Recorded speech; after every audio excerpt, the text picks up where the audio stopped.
Hello everyone. In this video, we are going to create a density finder using ChatGPT. So let's get started.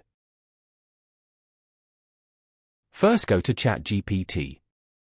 And in the prompt write me a code for a density finder using HTML, CSS, and JavaScript.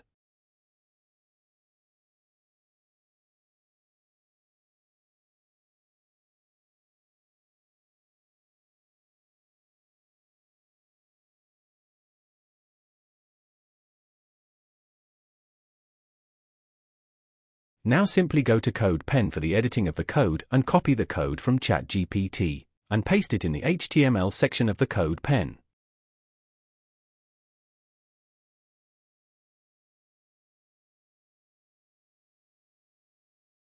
This is the final results of the density finder. We have to enter mass in gram. And you have to enter volume in centimeter cube.